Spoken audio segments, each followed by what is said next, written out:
নমস্কার বন্ধুরা, নতুন বছরের প্রথম ধর্মীয় উৎসব মকর সংক্রান্তি। শীতের কনকনে ঠান্ডার মাঝেই এই দিনটি ঘিরে থাকে আলাদা উষ্ণতা আর বিশ্বাস, আচার আর পুণ্যের আলো। কিন্তু প্রতি বছরই এই প্রশ্নটা ঘোরাঘুরি করে যে কোন দিন পালন করতে হবে এই মকর সংক্রান্তি। তো চলুন বন্ধুরা, পঞ্জিকা অনুসারে আমরা জেনে নেব যে 2026 সালে মকর সংক্রান্তি কবে পড়েছে। 14 জানুয়ারি নাকি 15 জানুয়ারি? এই দিন গঙ্গা পুজো, স্নান, দান এবং পুজোর শুভ সময় কি রয়েছে? পুণ্যকাল এবং মহাপুণ্যকাল কখন? পুজোর উপকরণ, নিয়ম এবং মন্ত্র কি রয়েছে? কি খাবেন কি খাবেন না, আর এই দিন কি কি দান করা উচিত? তো চলুন বন্ধুরা, দেরি না করে ভিডিওটি শুরু করা যাক। যদি আমার চ্যানেলে নতুন হয়ে থাকেন অবশ্যই চ্যানেলটি সাবস্ক্রাইব করে এবং ভিডিওতে একটি লাইক করে শেষ পর্যন্ত সাথে থাকবেন। আশা করি ভিডিওটি আপনাদের জন্য খুবই হেল্পফুল হবে। পৌষ সংক্রান্তির দিনে অনেকের বাড়িতেই মা লক্ষ্মীর পুজো হয়, তাই মা লক্ষ্মী দেবীকে স্মরণ করে কমেন্ট বক্সে লিখুন জয় মা লক্ষ্মী। প্রথমেই জেনে নেওয়া যাক 2026 সালে পঞ্জিকা অনুসারে মকর সংক্রান্তি বা পৌষ সংক্রান্তি কবে পড়েছে। 14 জানুয়ারি 29 পৌষ বুধবার দুপুর 3:13 সূর্য মকর রাশিতে প্রবেশ করবে।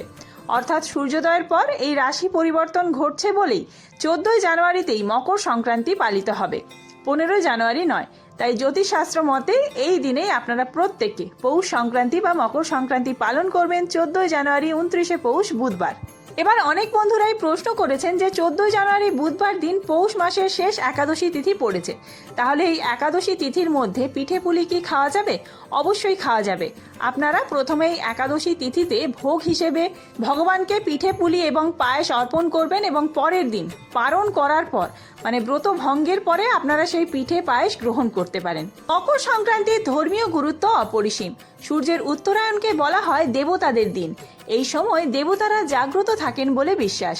সেই কারণেই এই দিন থেকে খর মাসের অবসান ঘটে এবং বিবাহ, গৃহপ্রবেশ, অন্নপ্রাশনের মতো সমস্ত শুভ কাজ পুনরায় শুরু করা হয়।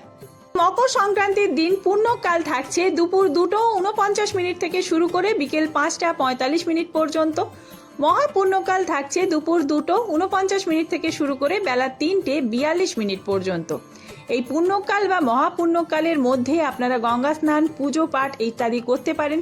তবে সকালে ব্রহ্ম মুহূর্তে অর্থাৎ 5:50 থেকে শুরু করে 6:30টার মধ্যে মানে 6:30 মধ্যে আপনারা যদি স্নান করতে পারেন তাহলে তা অত্যন্ত শুভ বলে গণ্য করা হয়। আর চলুন জেনে নেওয়া যাক যাদের বাড়িতে মকর সংক্রান্তির পুজো রয়েছে। অনেক বাড়িতেই এই দিনে লক্ষ্মী নারায়ণ বা লক্ষ্মী গণেশের পুজো করা হয় গৃহদেবতার। তারা কি কি উপকরণ দিয়ে পুজো করবেন? আতপ চাল, শাঁকালু, শশা, মটরশুঁটি, সামান্য আদা, কলা, দুধ, নারকেল, তিরাপাটালি, বাতাসা এই সমস্ত দিয়ে মকর বানিয়ে ভগবানের উদ্দেশ্যে নৈবেদ্য সাজিয়ে নিবেদন করা হয়। এছাড়াও ধূপ, প্রদীপ, ফুল, ঘটে দিতে হয় সর্ষে ফুল এবং মূলো ফুল। মা লক্ষ্মীকে নতুন ধানের শীর্ষ দেওয়া হয় এই দিন।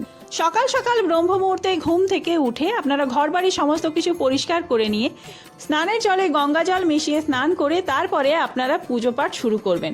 অবশ্যই প্রথমে সূর্যদেবকে প্রণাম করবেন, সূর্যদেবের উদ্দেশ্যে জল নিবেদন করবেন। এই মকর সংক্রান্তিতে সূর্যদেবকে জল নিবেদন করার সময় ওম সূর্যদেবায় নমঃ এই মন্ত্র 3 বার উচ্চারণ করে পুরো ঘটির জলটা সূর্যদেবের উদ্দেশ্যে অর্পণ করবেন এবং ধূপ প্রদীপ দেখাবেন আর ফুল অর্পণ করবেন।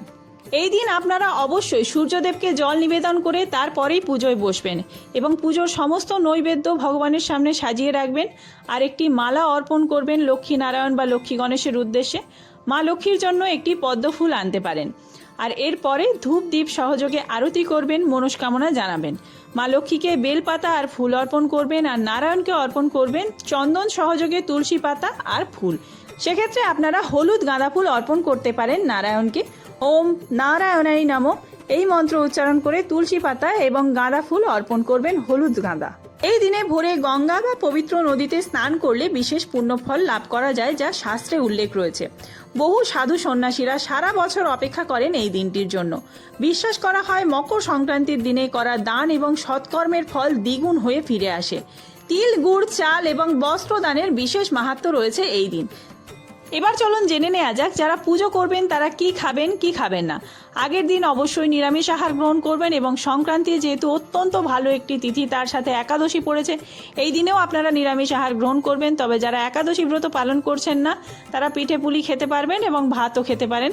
আর যারা একাদশী ব্রত পালন করছেন তারা পিঠে পুলি অন্য কোনোভাবেই গ্রহণ করতে পারবেন না, কারণ একাদশী ব্রতে কোনো রকম রবি শস্য গ্রহণ করা যায় না। পরের দিন আপনারা গ্রহণ করতে পারেন, সে কথা আমি আগেই বলেছি। আর তার সাথে এই দিনেই যারা মকর সংক্রান্তির উপোস করছেন, মকর সংক্রান্তির পুজো করছেন, তারা মকর সংক্রান্তির যে মকর হয়েছে মকর প্রসাদ গ্রহণ করে দুপুর অতিবাহিত করবেন এবং রাত্রে পিঠে পুলির মাধ্যমে নিজেদের সেই দিনটি সম্পূর্ণ করবেন। তারই সাথে এই সংক্রান্তির দিনে নখ চুল কাটা, শেভিং করা ইত্যাদি উচিত নয়। আর যারা চুলে শ্যাম্পু করতে চান বিবাহিত মহিলারা, এই দিনে চুলে শ্যাম্পু সাবান দেবেন না, তেল মাখবেন না। তো বন্ধুরা, আজকের ভিডিওটি এই পর্যন্তই। আশা করি ভিডিওটি আপনাদের জন্য খুবই হেল্পফুল হয়েছে। ভিডিওটি হেল্পফুল হয়ে থাকলে বন্ধুদের মধ্যে অনেক অনেক বেশি শেয়ার করবেন।